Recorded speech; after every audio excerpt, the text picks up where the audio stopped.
बस भी कर दे जैन, अब तो दिन की रोशनी फैल गई है। आलिया पूरी रात जैन की शिद्दत को सहकर अब थक चुकी थी। पूरी रात के जागे हुए थे, लेकिन जैन था कि उसकी बेखुदी में जरा भी फर्क नहीं आ रहा था। शादी की रात थे, इसीलिए झिझक के मारे वो उससे ज्यादा इनकार भी नहीं कर पाई। लेकिन सर्दियों की तवील रात गुजारने के बाद अब सुबह की रोशनी फैल चुकी थी। वो बेतहाशा थकन से चूर हो चुकी थी। बलाक बेबसी से उसने हाथ जोड़कर जैन की मिन्नत की थी, तब वो पीछे हटाता।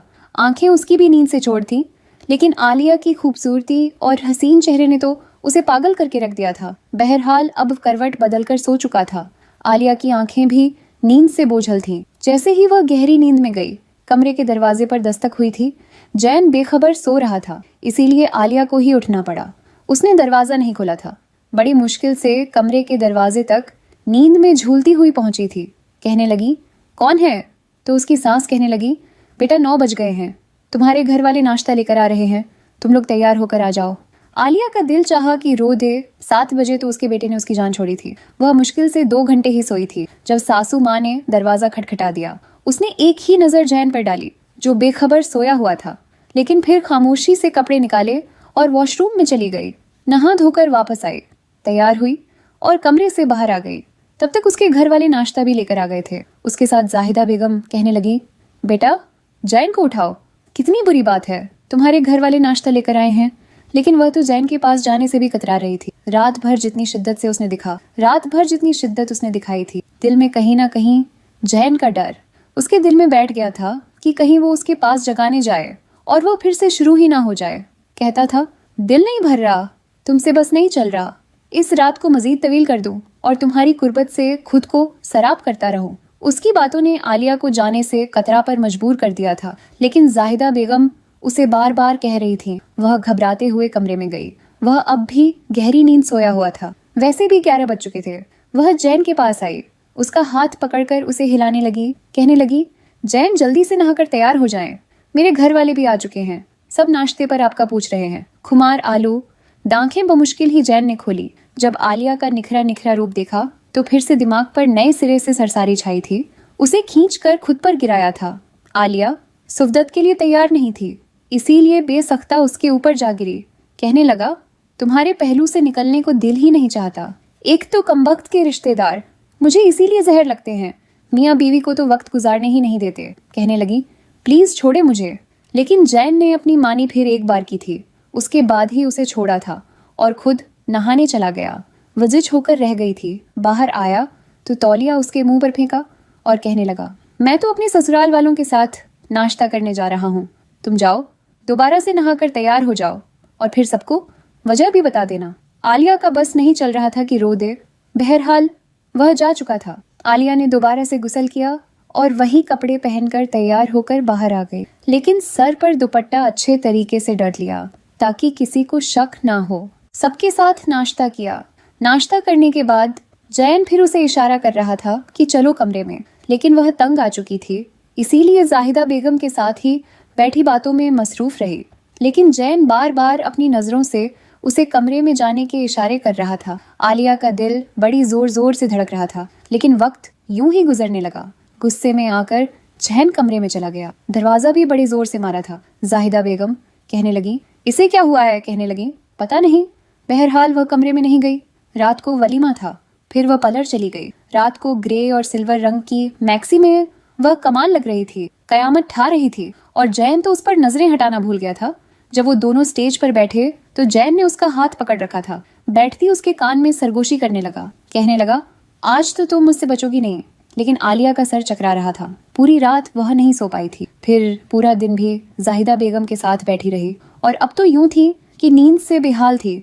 उसमें इतनी हिम्मत नहीं थी कि आज भी जैन के साथ रत जगह काट। रात को आलिया की वालिदा रशीदा बेगम ने जाहिदा बेगम से कहा, हमारे यहाँ रिवाज है कि वलीमे पर हम बेटी को अपने घर ले जाते हैं और अगले रोज दूल्हा और उसके घर वाले आकर ले जाते हैं, तो आज हम आलिया को अपने साथ लेकर जाएंगे। जाहिदा बेगम ने तो कोई इतराज नहीं किया, लेकिन जैन के तो जैसे होश उड़े थे। कहने लगा, नहीं नहीं, हमारे यहाँ ऐसा कोई रिवाज नहीं है।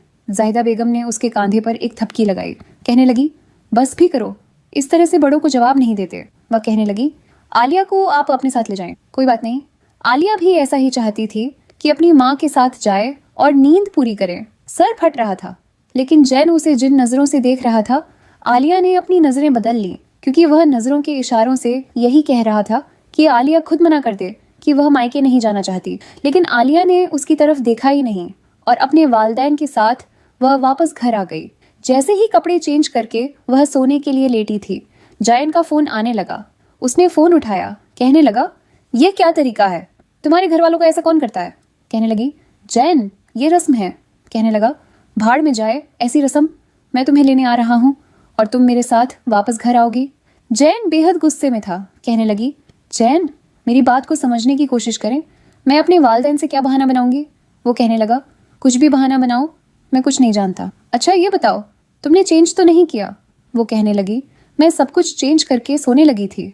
वो कहने लगा, मुझे नहीं पता, मैं अभी आ रहा हूँ, जल्दी से तैयार हो, बिल्कुल वैसे ही लगो जैसी वलीम में लग रही। तुम्हारे जेवरात में खुद उतारूंगा, तुम्हारी एक एक चीज में अपने हाथों से उतारूंगा, जैसे सुहाग रात को उतारी थी। तुम होती कौन हो? बिना मुझसे पूछे चेंज करने वाली तुम मेरी हो। आलिया, मेरी इजाजत के बगैर तुम्हें कुछ भी करने की इजाजत नहीं। आलिया का तो जैसे सांस सीने में थम सा गया था, क्योंकि वह बहुत गुस्से में कह रहा था। आलिया कहने लगी, प्लीज अभी नहीं। जैन मेरी बात को समझे, मेरे घर वाले परेशान हो जाएंगे। लगा मुझे कोई फर्क नहीं पड़ता कौन परेशान होता है, किसे बुरा लगता है, मुझे कोई फर्क नहीं पड़ता। तुम मेरी बीवी हो और मुझे रात को तुम अपने कमरे में चाहिए हो। मैं तुम्हें हर रात अपने बिस्तर पर देखना चाहता हूँ। तुम्हारे पास सिर्फ 15 मिनट है। 15 मिनट के अंदर अंदर वैसे ही तैयार हो जाओ जैसे कि तुम वलीम पर लग रही थी। सेवरा भी वैसे ही पहन के रखना।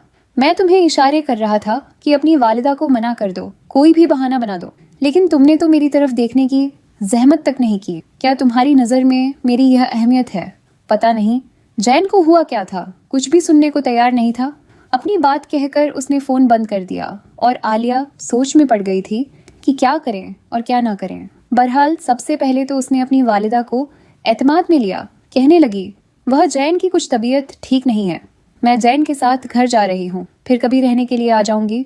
उसकी वालिदा ने ज्यादा तराज नहीं किया था। कहने लगी, ठीक है। लेकिन आलिया को यह मुनासिब नहीं लगा कि वो दोबारा से वलीम का जोड़ा पहने। अलबत्ता उसने सब कुछ पैक करके रख दिया। जैन ने सिर्फ बाहर मेन गेट पर हॉर्न दिया और आलिया से कहने लगा, बाहर आ जाओ, मैं अंदर नहीं आऊंगा। आलिया ने अपने वलीम का जोड़ा और तमाम सामान हाथों में पकड़ा और बाहर चली गई। आलिया को देखकर उसके माथे पर बल पड़े थे। बहरहाल उसने सामान पीछे रखा और खुद फ्रंट सीट पर बैठ गई। कहने लगा, तैयार क्यों नहीं हुई? मेरी बात का असर नहीं हुआ था तुम्हें? कहने लगी, जैन कुछ तो समझने की कोशिश किया कर। अम्मा क्या सोचती कि मैं क्यों दुल्हन बनकर जा रही हूँ? बड़ी मुश्किल से मैंने बहाना बनाया है, अभी तो आलिया की जान छूट गई। कहने लगा, घर जाकर वैसे ही तैयार हो जैसे तुम लग रही थी। वह कहने लगी, ठीक है हो जाऊंगी, लेकिन आप वादा करें मुझे ज्यादा तंग नहीं करेंगे। मैं कल रात भी नहीं सोई जैन और सुबह से जाग रही हूँ, मेरा सर फट रहा है, मुझे बहुत शदीद नींद आ रही है। वह कहने लगा, घर तो चलो तुम्हें सुलाता हूँ, बड़ी मीठी नींद सुलाऊंग तुम्हें। उसकी आंखों में शोखी नाच रही थी। आलिया का दिल धड़का था। बहरहाल जब वह घर में आई, जाहिदा बेगम सो चुकी थी। अपने कमरे में गई तो जैन कहने लगा, चलो जल्दी से तैयार हो जाओ। आलिया ने दोबारा से वलीम की मैक्सी पहनी, मेकअप किया, यहाँ तक कि जेवरात भी पहने। अभी सब कुछ पहनकर तैयार हुई थी।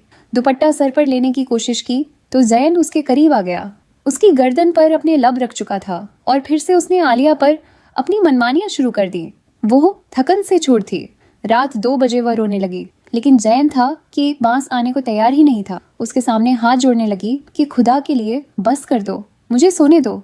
लेकिन ऐसा लगता था कि जैसे उस पर कोई जुनून सवार है। कुछ नहीं सुन रहा था। सारी रात आलिया की आंखों में गुजर गई। सुबह जैन सो चुका था और वह बेतहाशा रो रही थी, क्योंकि अब उसके पेट के निचले हिस्से में तकलीफ होने लगी थी। दर्द हो रहा था और इतनी शिद्दत से दर्द हो रहा था कि उससे बर्दाश्त नहीं हो रहा था। उसने सोए हुए जैन को उठाया, उसे हिलाने जुलाने लगी। जैन गहरी नींद से जागा, लेकिन आलिया को यूं तड़पता देखकर परेशान हुआ। कहने लगा, क्या हुआ तुम्हें? कहने लगी, मेरे बहुत दर्द है, मुझसे बर्दाश्त नहीं हो रहा। जैन प्लीज कुछ करो। जैन ने देखा वह पेट के निचले हिस्से पर अपने दोनों हाथ रखे तड़प रही थी।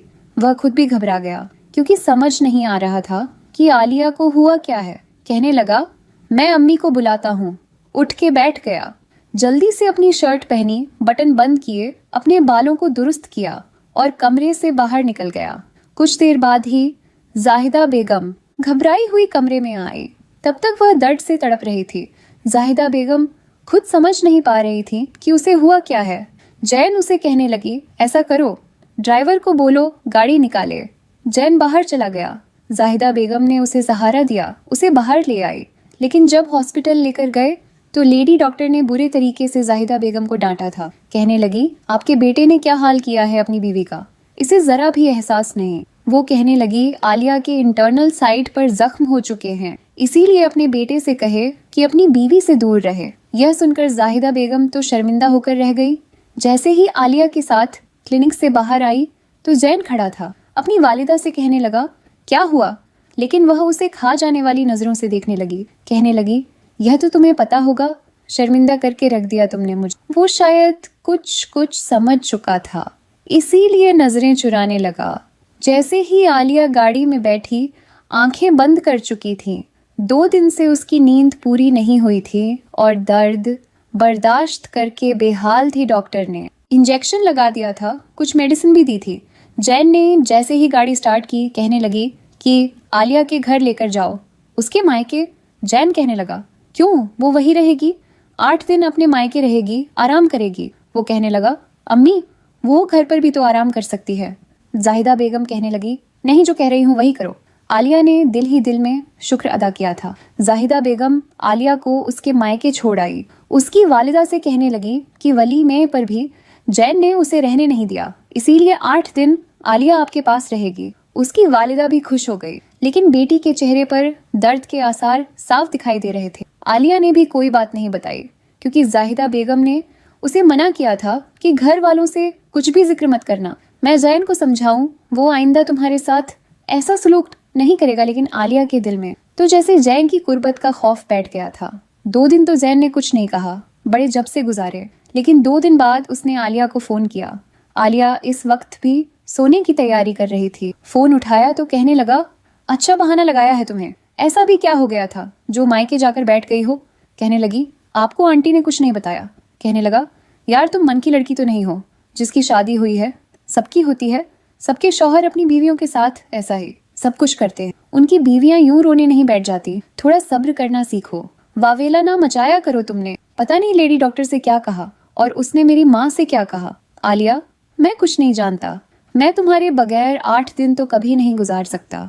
मैंने शादी इसलिए नहीं की थी कि यूं अकेला। सवालिया कहने लगी, जैन आपको जरा भी एहसास है कि मैं किस तकलीफ से गुजर रही हूँ? वह कहने लगा, शट अप, कोई भी बहाना बनाओ, कुछ भी करो, बस घर वापस आओ। 2 दिन से मैं पागल हो रहा हूँ, मुझे रात को ठीक से नींद नहीं आ रही, मुझे तुम चाहिए हो। आलिया ने फोन बंद कर दिया। एक तो अपनी तकलीफ से 2-4 थी, 2 दिन बाद जाकर उसके दर्द को कुछ अफाका हुआ था और अब जैन उसी जहनी तौर पर परेशान कर रहा था।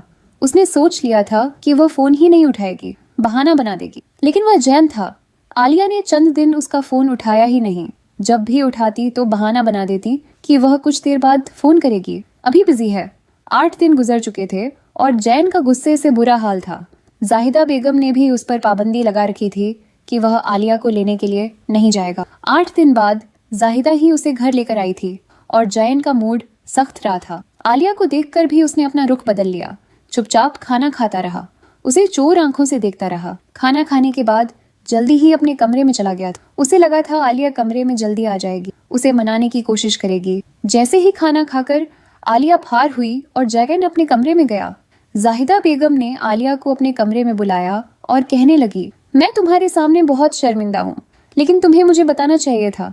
वो कहने लगी, आंटी मुझे खुद इन बातों का इतना पता नहीं था। मैं जैन को बहुत कहती थी, लेकिन वो मेरी कुछ नहीं सुनता। वो कहने लगी, मैंने उसे खूब समझाया है, बहुत डांटा भी है, आइंदा तुम्हारे साथ ऐसा सलूक नहीं करेगा, लेकिन कोशिश करके तुम कमरे में जरा देर से जाया करो। कहने लगी, ठीक है, जैसे आप कहेंगी मैं वैसे ही करूंगी। कुछ देर वह जाहिदा के कमरे में ही बैठी इधर उधर की बातें करती रही और जयन तपक रह गया। कब से उसका इंतजार कर रहा था। रात के 11 बजे आलिया कमरे में आई थी और वह लैपटॉप पर बेफजूल वक्त गुजार रहा था। आलिया को देखकर उसे बेतहाशा गुस्सा आया था। आलिया जैसे ही अंदर आई कहने लगा, दरवाजा बंद करके लॉक करो। बहुत गुस्से में था। आलिया बुरी तरह से घबरा गई थी। उसने दरवाजा बंद किया, दरवाजा लॉक किया, धीरे धीरे चलते हुए बेड की दूसरी जानिब आ गई। बड़े गुस्से से जैन ने लैपटॉप बंद किया और टेबल पर रख दिया। कहने लगा, तुम्हारे नजदीक मेरी क्या अहमियत है, तुम मुझे क्या समझती हो? कहने लगी, जैन, मेरे नजदीक आपकी बहुत अहमियत है और आपकी नजर में भी मेरा एहसास होना चाहिए। मैं 8 दिन से मेडिसिन खा रही हूँ। वह कहने लगा, यह सब पट्टियां मुझे मत पड़ा। अपनी माँ से मैं बहुत लंबा लेक्चर सुन चुका हूँ। मेरी तरफ से भाड़ में जाओ तुम कोई वाहिद लड़की नहीं हो। सबके शौहर अपनी बीवियों के साथ इसी तरीके से रहते हैं, लेकिन वह मोम की गुड़िया नहीं बनी रहती। उसने तकिया दुरुस्त किया और करवट दूसरी तरफ मोड़कर लेट गया।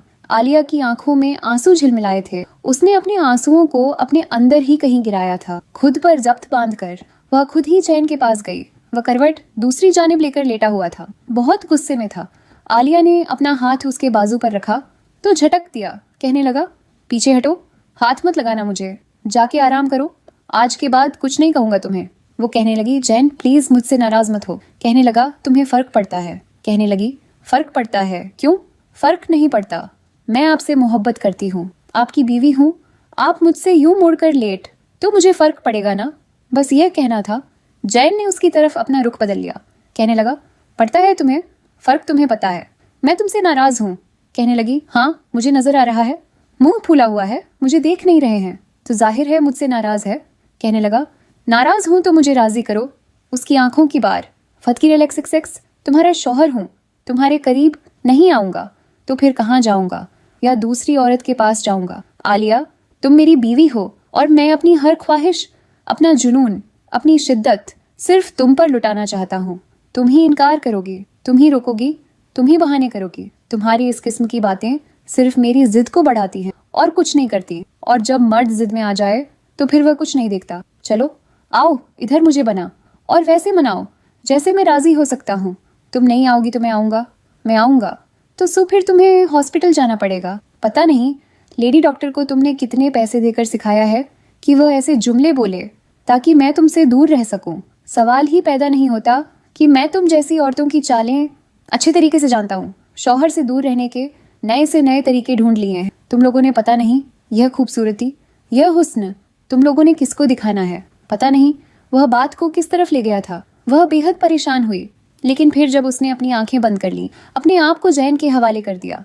आज की पूरी रात भी जैन ने उसे सोने नहीं दिया था।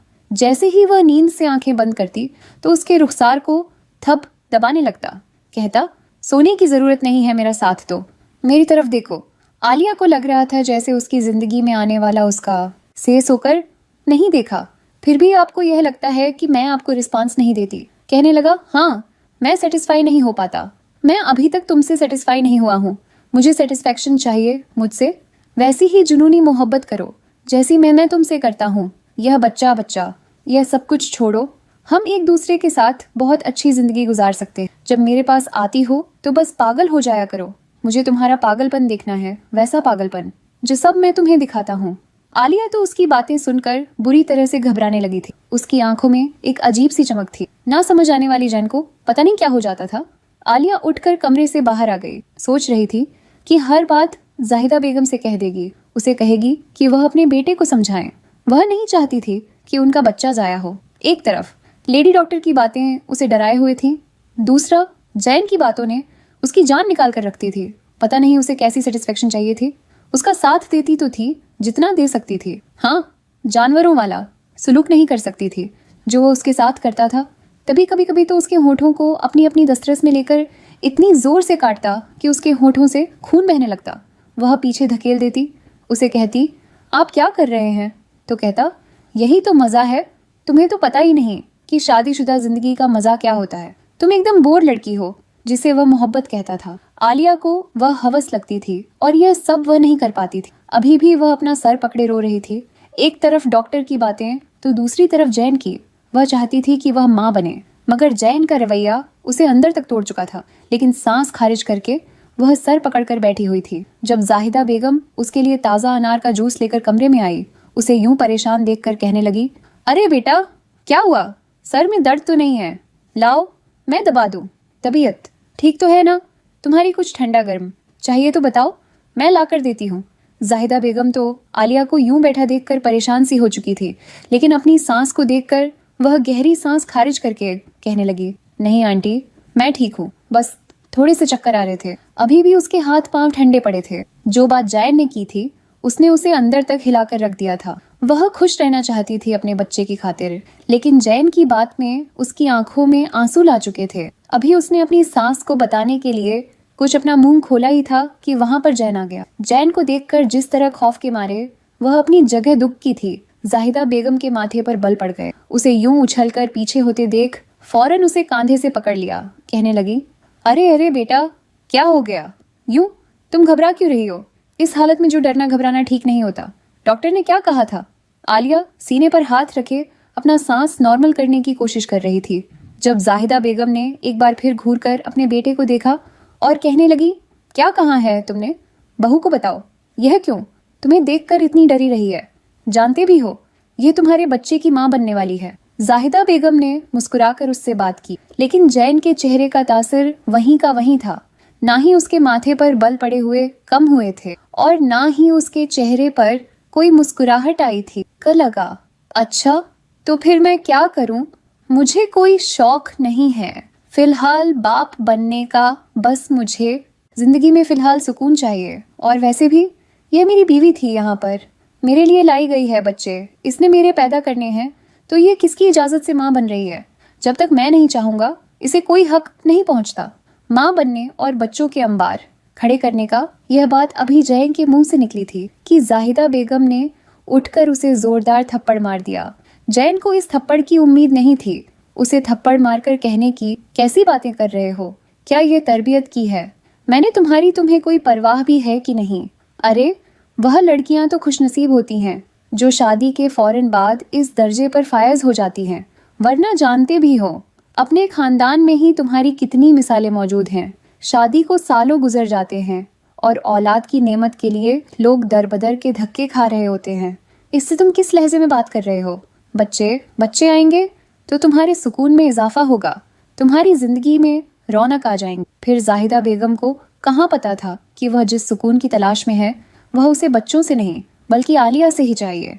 एक गहरी सांस खारिज करके जाहिदा बेगम चुप हुई थी, लेकिन जैन गुस्से से घूर कर उसे ही देख रहा था। कहने लगा, सारा किया धरा तुम्हारा है ना? शाबाश, हर एक चीज को अपनी तरफ कर लो। मेरी माँ को भी तुम ही ने काबू कर लिया। मेरे खिलाफ सारा दिन यहाँ पर बैठकर उन्हें भड़का रहा करो।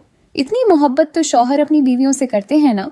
अरे वह तो उसके कदम धोकर पीती है और तुम यहाँ पर मेरी माँ को ही मेरे खिलाफ करती जा रही हो। जैन कमरे से बाहर जा चुका था और वह उसके पीछे गई थी और कहने लगी, जैन, मैंने उनसे कुछ भी नहीं कहा, प्लीज मेरी बात सुने, 2 मिनट रुके तो सही।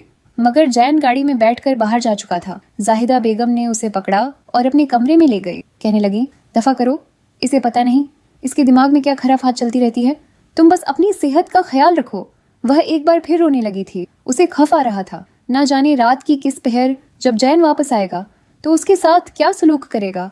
जाहिदा बेगम किसी तरह बस बहू के सामने अपने बेटे की तारीफें करना चाहती। कहने लगी, बेटा फिक्र मत करो, बस लाडला है ना, मेरा इकलौता बेटा है। आज तक इसे हम सबसे मोहब्बत ही बस मिली है। बस यही वजह है कि मेरा लाडला ऐसा रद्दे अमल दे रहा है। जब तुम माँ बन जाओगी और गोद में बच्चा लिए उसके सामने होगी तो फिर देखना यह अपनी औलाद पर जान रहेगा। जाहिदा बेगम आलिया को जैन के बचपन की बातें बताने लगी तो उसका रवैया कुछ बेहतर हो चुका था। वह फ्रेश हो चुकी थी। दिल में यह सोचने लगी कि क्या वाकई जैन को बच्चों को अपनाने के लिए वक्त चाहिए। वो कुछ अरसे तक ठीक हो जाएगा। उसकी तबीयत कुछ संभली तो उसने अपने हाथों से जैन के लिए खाना बनाया। रात को खाने की मेज पर जैन बैठा था। ना वह अपनी माँ की तरफ देख रहा था और ना ही अपनी बीवी की तरफ। जाहिदा बेगम ने तो उसे अपने सीने से लगाकर थप्पड़ लगाने की माफी मांग ली थी, लेकिन आलिया को यूं नजरअंदाज कर रहा था जैसे कि वह उसके सामने मौजूद ही ना हो। इसके बावजूद आलिया खुद को खुश रख रही थी। अपने बच्चे की खातिर रात को किचन समेटने के बाद उसने अपने और जैन के लिए दूध गर्म करवाया। सोने से पहले जाहिदा बेगम चाय पीती थी। उनके कमरे में चाय भिजवाने के बाद वह गर्मा गर्म दूध ट्रे में रखे खुद ही कमरे में आ रही थी। जैसे ही दरवाजे को कोहनी की मदद से धकेलना चाहा तो वह लॉक था। आलिया ने जैन को आवाज दी कि जैन दरवाजा खोलिए, मैं दूध लेकर आई हूँ। पहले तो वो कुछ ना बोला, फिर उसके बार बार कहने पर वह कहने लगा, तो मैं क्या करूं, मुझे नहीं पीना। आलिया ने मजाक हंसकर जा पूछकर कहा कि अरे जाहिदा आंटी, आप देखिए ना, जैन दरवाजा नहीं खोल रहा। इतना सुनना था कि जैन झट से अपने बिस्तर से उठा और एक झटके से दरवाजा खोल दिया। वहां पर जाहिदा बेगम मौजूद नहीं थी, लेकिन आलिया ने जोरदार कहक लगाया था। वह कमरे में दाखिल हुई। इससे पहले कि जैन को कुछ कहती, जैन ने अगले पल गुस्से से उसके बाजू को झंझोट पर गिर चुका था। वो दर्द से बिलबिला उठी।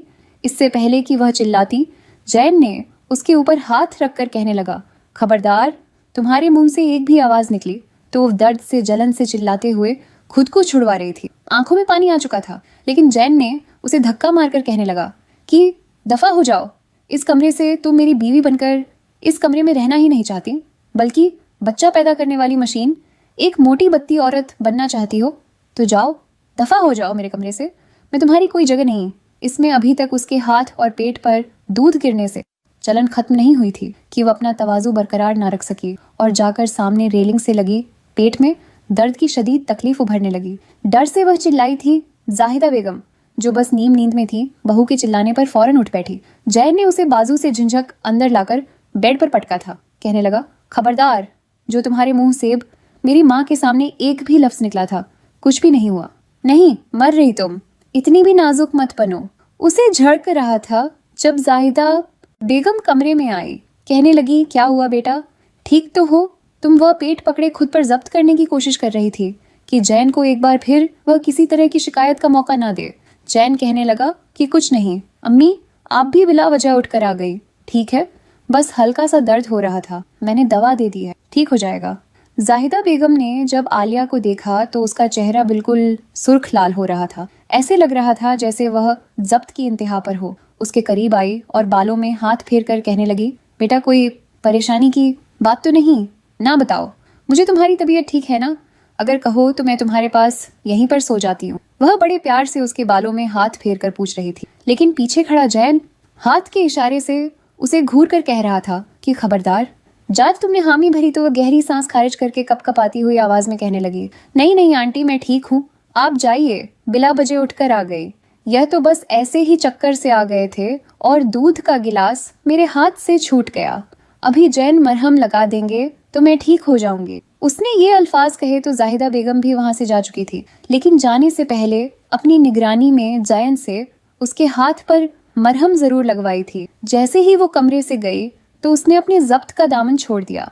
आंखों में आंसुओं को रोक न सकी। कहने लगी, मुझे बहुत दर्द हो रहा है, जैन प्लीज मुझे डॉक्टर के पास ले जाए, मुझे बहुत तकलीफ हो रही है। आप क्यों करते हैं मेरे साथ ऐसा? आपको मेरा जरा भी एहसास नहीं है। मैं भी आपकी तरह जीती जागती इंसान हूँ। क्या आपको मेरी हालत पर रहम नहीं आता? एक तरफ आप कहते हैं आपको मुझसे मोहब्बत है, आप मेरी जुदाई बर्दाश्त नहीं कर सकते, वहीं दूसरी जानिब आपका यह रवैया, यह मोहब्बत तो नहीं कहलाती, यह तो हुस्न परस्त कहलाती है, यह तो हुस्न परस्ती कहलाती है। आप सिर्फ और सिर्फ मेरे हुस्न से मोहब्बत करते हैं, मेरे खतखाल से मोहब्बत करते हैं। इसके अलावा आपको मेरे साथ कोई सरोकार नहीं है। जैन ने जब यह सुना तो अगले ही पल अपनी कनपटी मसलते हुए कहने लगा, अब बस भी करो, क्या फिलॉसफी लेकर बैठ गई हो? तुम्हारे साथ शादी कर ली, क्या इतना काफी नहीं है?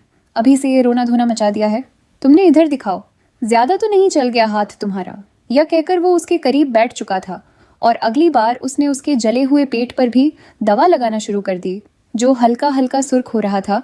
वह आंखें मूंदे लेटी हुई थी। अभी भी दर्द की टीस उसे पेट में उठती हुई महसूस हो रही थी। ऐसे लग रहा था जैसे पेट के अंदर कोई चीज कट रही हो। वह बार बार कह रही थी कि जैन, मुझे दर्द हो रहा है, प्लीज मुझे डॉक्टर के पास ले जाए, कहीं कोई अनहोनी ना हो जाए। लेकिन बार बार उसके मुंह से यह सब कुछ सुनकर और उसने दरा से एक पेन किलर निकालकर उसे खाने को दी। वह मना भी करती रही कि नहीं जैन, ऐसी हालत में इस तरह की दवाई नहीं खाई जाती, डॉक्टर ने सख्ती से मना किया हुआ है। लेकिन जैन जबरदस्ती उसे मुंह में दवा देकर पानी पिला चुका। कहने लगा, बिला वजह ही डॉक्टर ने तमाशा बना रखा है। खुद बैग भरकर जो दवा देते हैं वह उनको दिखाई नहीं देती। घर से कोई दवा ले तो वह यह है, वह है और पता नहीं क्या है। दवा का असर फौरन हुआ था। कुछ देर बाद ही दर्द की शिद्दत में कमी आ चुकी। जैन उसके करीब लेट चुका था। कहने लगा, अब तुम कुछ भी नहीं, बोलोई समझी बीवी हो तुम मेरी, और यह क्या प्यार मोहब्बत के किस्से छेड़ रखे थे तुमने? यह मेरी मोहब्बत ही है ना? जो मैं तुम्हें सोने नहीं देता, रात रात भर जगाए रखता हूँ और तुम पर अपनी शिद्दत लुटाता हूँ। बताओ भला, अगर मुझे तुमने कोई दिलचस्पी ना होती, तुमसे मोहब्बत ना होती, तो क्या मैं यूं तुम्हें रात रात भर जगा कर रखता? मैं तो तुम्हें मुंह तक ना लगाता।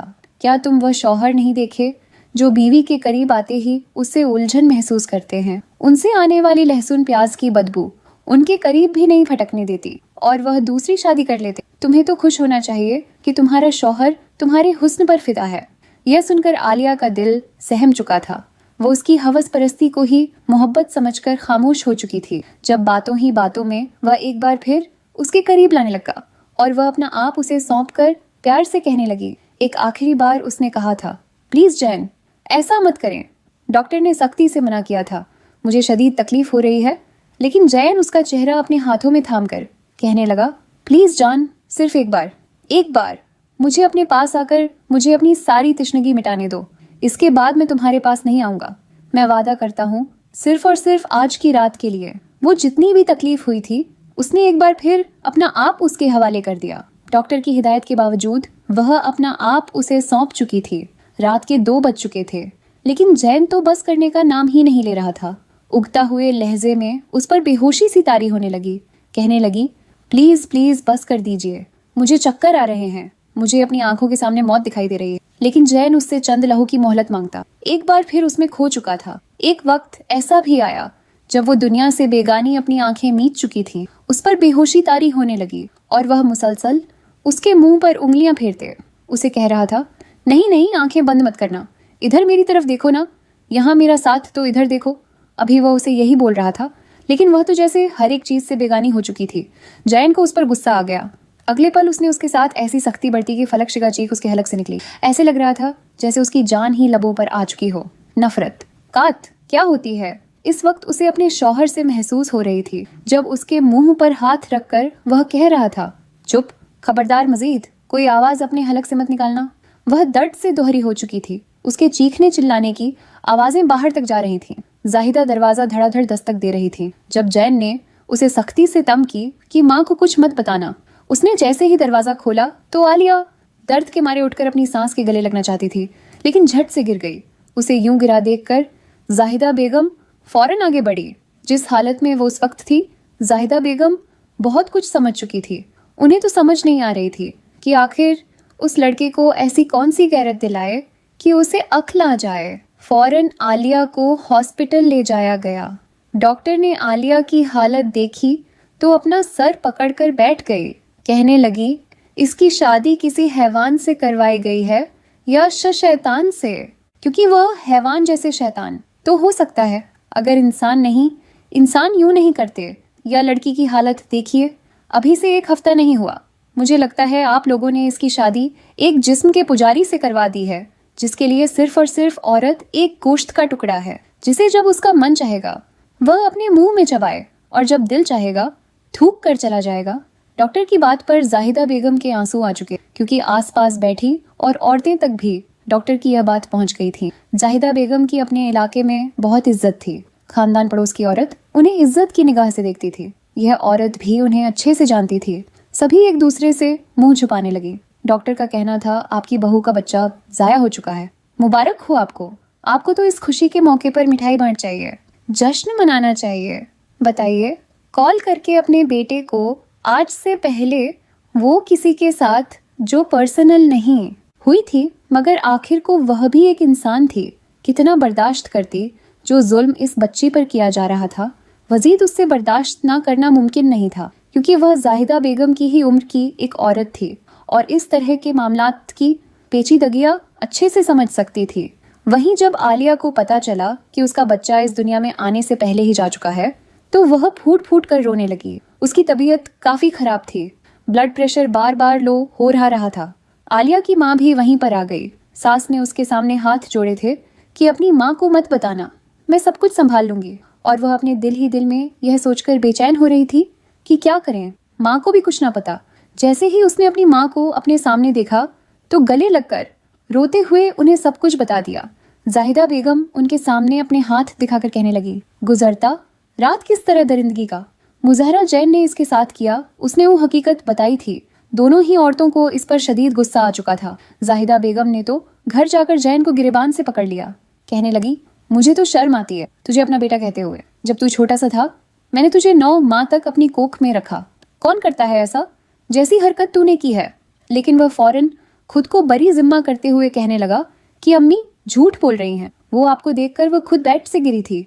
वो खुद ही नहीं चाहती कि माँ बने, जानबूझकर ही तमाशे लगा रही है। फिर जाहिदा बेगम उसके सीने पर मुक्के मारकर कहने लगी कि झूठ बोलता है तू। अरे मेरे सामने 24 घंटे रहती है वह लड़की।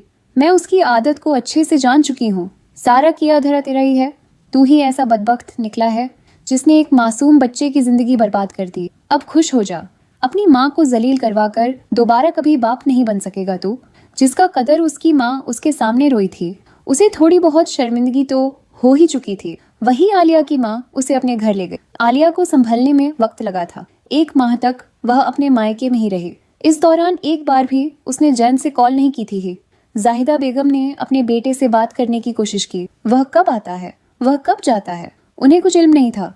लेकिन फिर भी आखिर को एक माँ थी। अपने बेटे के बिखरे बाल, बड़ी हुई शेव और उसे चुप चुप देखकर उन्हें उस पर रस भी आने लगा था। वही जैन रोता हुआ अपनी माँ के पास आकर बैठा। कहने लगा, अम्मी मैं सुधर चुका हूँ। जानती है मुझे किस बात ने सुधारा है? आज मुझे एहसास हो रहा है कि मैंने कितना गलत किया। अपने हाथों से अपनी औलाद को मैंने खत्म किया। आज मेरा दोस्त मुझे खुशी खुशी बता रहा था कि वह बाप बनने वाला है। मेरे सामने उसने अपने बच्चे के लिए छोटे छोटे कपड़े खरीदे। इतनी खुशी से वह मुझे अपने ताज सुरात के बारे में बता रहा था और मैं उसका चेहरा देख रहा था। अम्मी मुझे बहुत गिल्टी फील हुआ। बताए ना मैं क्या करूं? मैंने इतना गलत किया।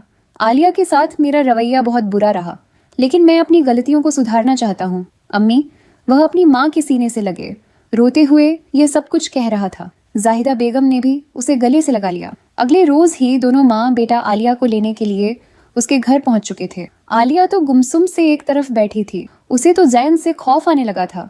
जाहिदा बेगम ने उसे यकीन दिलाया कि बेटा जैन सचमुच बदल चुका है। उसने अपनी गलती तस्लीम कर ली है। तुम हमारे साथ वापस चलो, देखना अब यह तुम्हारे साथ कुछ भी गलत नहीं करेगा। आलिया खाली जहन के साथ अपनी सास और शौहर को देख रही थी और फिर अपने कमरे में चली गई। उसका तो यही मानना था कि वह कभी भी वापस उसके साथ नहीं जाएगी। आलिया की माँ भी उसके पीछे आई। वही गहरी सांस खारिज करके अपनी माँ से कुछ कहने ही वाली थी जब उसकी माँ कहने लगी कि बेटा जो भी फैसला करना चाहती हो सोच समझ कर करना। ये बात जहन में रखना कि हम जिस माशरे में रहते हैं वहां पर अगर लड़की की तरफ से गलत कदम उठाने में पहल की जाए तो उसके वालिदैन और बाकी के बहन भाइयों के लिए कैसे कैसे अल्फाज का इस्तेमाल किया जाता है। अगर मर्द तलाक दे दे फिर भी औरत के वजूद पर कालक तो लग ही जाती है, लेकिन अगर औरत खुद मुंह से खुला की डिमांड करे तो जानती हो ना, ऐसी औरतों को यह माश सुकून से जीने नहीं देता। यह सुनकर आलिया सर झुका चुकी थी। चाहती तो वह यही थी, वह ऐसे शख्स से लहदकी इख्तियार कर ले। इस शख्स ने आखिर उसके बदन में छोड़ा ही क्या था? सारे खसारे तो आलिया के हिस्से में आए थे। जिस तरह उसने शौहर को लेकर अपने जहन में ख्यालात बना रखे, वैसा कुछ भी जैन में नहीं था। उसे तो आलिया से मोहब्बत ही नहीं थी। अपनी माँ और सास की बात सुनकर आखिरी बार उसने अपने शौहर को मौका देने का सोचा और सिर्फ अपनी सास की वजह से वह जैन के साथ वापस उस घर में आई। उसे लगा था जैन एक बार फिर उसके साथ वही सब कुछ करेगा जो उससे पहले भी करता। वह कमरे में चुपचाप बैठी थी, सोचकर बैठी थी कि आज अगर जैन ने उसके साथ इस तरह का कुछ भी किया तो वो उसके शौहर होने का जरा भी लिहाज नहीं करेगी। वह अंदर से भरी पड़ी थी, लेकिन जैन कमरे में आया, उसे यूं बैठा देखकर उसके पास बैठ गया। आलिया का हाथ अपने हाथ में थामकर उस पर अपने लब रख दिए। फिर कहने लगा, मैं मानता हूँ कि मैंने तुम्हारे साथ बहुत गलत किया, लेकिन मुझे पछतावा है। तुम कहती थी ना कि मुझे तुमसे मोहब्बत नहीं है। मुझे अब तुमसे बेतहाशा मोहब्बत महसूस हो रही है। तुम जब मुझे छोड़कर गई थी तो मुझे लगा मेरी दुनिया उजड़ गई, लेकिन अब मैं तुम्हें वह सारी खुशियां दूंगा जिसकी तुम हकदार हो। आलिया को अपने कानों पर यकीन न आया कि ये सब कुछ जैन बोल रहा है। जैन कहने लगा, चलो जल्दी से तैयार हो जा, हम आज बाहर डिनर के लिए जाएंगे, लॉन्ग ड्राइव करेंगे, तुम्हें शॉपिंग करवाऊंगी। आलिया ने पहले तो इनकार किया, लेकिन फिर जैन के इसरार पर वह तैयार हो चुकी थी। पहले तो आलिया को लगा यह सिर्फ एक दिन के लिए उसे बहलाने के लिए कर रहा है, मगर इसके बाद तो यह रोज का मामूल बन चुका था। वह अक्सर आलिया के लिए कोई ना कोई तोहफा लेकर आता, उसे बाहर घुमाने के लिए लेकर जाता, और आलिया भी जैसे उस पर तबार सा करने लगी थी। एक आखिरी मौका जैन को देने के लिए उसके साथ अपना रवैया बेहतर करने लगी थी। इस दौरान एक बार भी जैन ने उसके करीब आने की कोशिश नहीं की थी, मगर रात को कभी सोए हुए भी उस पर अपना हाथ रख देता तो वह फौरन होश में आते ही उससे दूर हो जाता। जैन ने खुद को बदलने की बहुत कोशिश की थी, उसने बदल कर दिखाया भी था, लेकिन धीरे धीरे उसकी फितरत एक बार फिर वहीं पर आकर अटकने लगी। बार बार उसका ज़मीर से उकसाने लगा कि वह एक बार फिर कुछ ऐसा करे जिससे वह आलिया से तस्कीन हासिल कर सके। उसके लिए अपने आप को सुधारना और मजीद यह मुनाफकत का लबादा उड़ना आसान नहीं था। वहीं उसके दिल में औलाद की ख्वाहिश भी पनपने लगी थी, क्योंकि अपने हम उम्र कज़न और दोस्तों को जब अपने बाप बनने की खुशखबरी सुनाते देखता तो अंदर ही अंदर वह हसद करने लगा था। उस रोज जब वह घर आया तो आलिया का हाथ पकड़कर कहने लगा, आलिया, मुझे लगता है तुम अब कदर बेहतर हो चुकी हो। मुझे अपनी गलती का एहसास हो चुका है, इसीलिए मैं चाहता हूँ कि तुम मेरे बच्चे की माँ बनो। मैं वादा करता हूँ कि इस बार मैं तुम्हारा बहुत ख्याल रखूं। यह सुनकर आलिया के चेहरे के तासुआत बदल गए। वह कहने लगी कि आपने बहुत देर कर दी। डॉक्टर ने कहा है कि मैं अब दोबारा कभी माँ नहीं बन सकती। मैं अब आपके लिए सिर्फ आपके इस्तेमाल का सामान बनकर रह चुकी हूँ। मुझसे माँ बनने की उम्मीद मत रखिए। यह सुनकर जैन का चेहरा उतर चुका था। कहने लगा, नहीं, ऐसा नहीं हो सकता। मुझे औलाद चाहिए, तो बस चाहिए। तुम अपना इलाज करो, कुछ भी करो, लेकिन मुझे औलाद पैदा करके दो, वह भी बेटा। आलिया को इस वक्त उसकी जहनी हालत पर छुपा हुआ था। कैसा शख्स था, कभी औलाद की खातिर इसे अजियत से दो चार कर रहा था और कभी उसे हर हाल में औलाद मांग। लिए जाएंगे, लॉन्ग ड्राइव करेंगे, तुम्हें शॉपिंग करवाऊंगी। आलिया ने पहले तो इनकार किया, लेकिन फिर जैन के इसरार पर वह तैयार हो चुकी थी। पहले तो आलिया को लगा यह सिर्फ एक दिन के लिए उसे बहलाने के लिए कर रहा है, मगर इसके बाद तो यह रोज का मामूल बन चुका था। वह अक्सर आलिया के लिए कोई ना कोई तोहफा लेकर आता, उसे बाहर घुमाने के लिए लेकर जाता, और आलिया भी जैसे उस पर तबार सा करने लगी थी। एक आखिरी मौका जैन को देने के लिए उसके साथ अपना रवैया बेहतर करने लगी थी। इस दौरान एक बार भी जैन ने उसके करीब आने की कोशिश नहीं की थी, मगर रात को कभी सोए हुए भी उस पर अपना हाथ रख देता तो वह फौरन होश में आते ही उससे दूर हो जाता। जैन ने खुद को बदलने की बहुत कोशिश की थी, उसने बदल कर दिखाया भी था, लेकिन धीरे धीरे उसकी फितरत एक बार फिर वहीं पर आकर अटकने लगी। बार बार उसका ज़मीर से उकसाने लगा कि वह एक बार फिर कुछ ऐसा करे जिससे वह आलिया से तस्कीन हासिल कर सके। उसके लिए अपने आप को सुधारना और मजीद यह मुनाफकत का लबादा उड़ना आसान नहीं था। वहीं उसके दिल में औलाद की ख्वाहिश भी पनपने लगी थी, क्योंकि अपने हम उम्र कज़न और दोस्तों को जब अपने बाप बनने की खुशखबरी सुनाते देखता तो अंदर ही अंदर वह हसद करने लगा था। उस रोज जब वह घर आया तो आलिया का हाथ पकड़कर कहने लगा, आलिया, मुझे लगता है तुम अब कदर बेहतर हो चुकी हो। मुझे अपनी गलती का एहसास हो चुका है, इसीलिए मैं चाहता हूँ कि तुम मेरे बच्चे की माँ बनो। मैं वादा करता हूँ कि इस बार मैं तुम्हारा बहुत ख्याल रखूं। यह सुनकर आलिया के चेहरे के तासुआत बदल गए। वह कहने लगी कि आपने बहुत देर कर दी। डॉक्टर ने कहा है कि मैं अब दोबारा कभी माँ नहीं बन सकती। मैं अब आपके लिए सिर्फ आपके इस्तेमाल का सामान बनकर रह चुकी हूँ। मुझसे माँ बनने की उम्मीद मत रखिए। यह सुनकर जैन का चेहरा उतर चुका था। कहने लगा, नहीं, ऐसा नहीं हो सकता। मुझे औलाद चाहिए, तो बस चाहिए।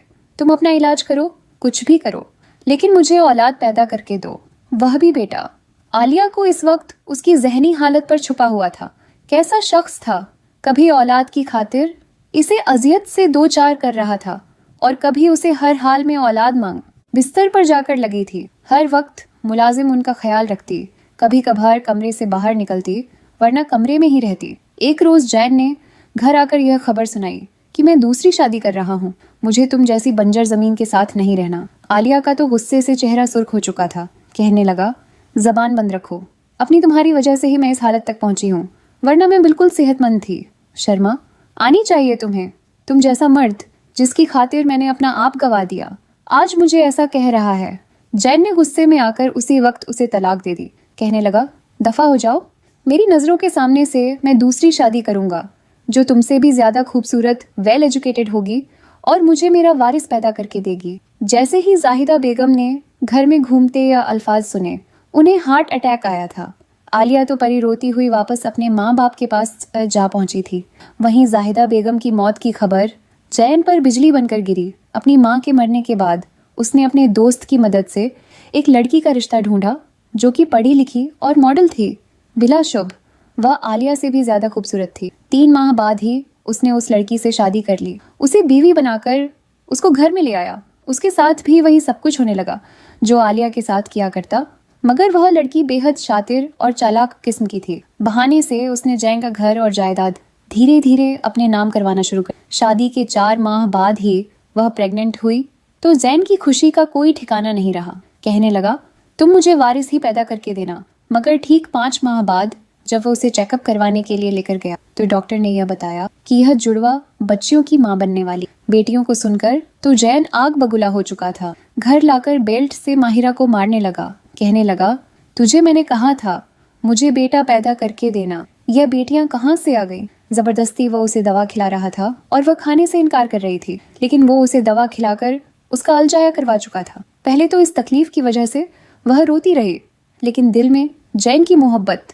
हाकात में बदली तो वह भी उससे बदला लेने का सोच चुकी थी। अब भी वह हर रात उस पर यूं ही टूट पड़ता, उसका भी वही हाल करता जो आलिया का किया करता था। लेकिन धीरे धीरे उसकी तबीयत खराब रहने लगी। अक्सर जैन घर आता तो आते ही सो जाया करता और कहता, मेरा आज तुम्हारे पास आने का मन नहीं है। वह हर रोज कोशिश करता कि अपनी बीवी के साथ रोमांस कर